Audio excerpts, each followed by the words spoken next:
when I tell the story always kind of goes, I grew up in the 80s, typical kid that wasn't good in school. And it's really the typical entrepreneur story. I just didn't know it when I was growing up. Because when you struggled in school in the 80s, it was like you were either going to, go nowhere or go to college. Those were the two options that kind of your parents presented in front of you. And even society, that was kind of the real narrative there.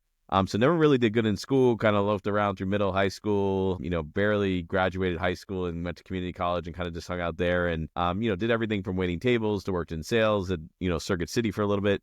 But one day, one of my old teachers came in and said, "Hey, do you want to be a substitute teacher?" And I'm like, that sounds like the easiest job in the world. So went and did that and actually fell in love with education. I was like, man, that was awesome. And it was at the high school level, which was really cool. And then I went, finished my degree, ended up becoming a teacher. Long story short, went and got my master's, unknowingly went to go work for a startup. Mm, That startup got invested in from a guy by the name of Wayne Huizinga.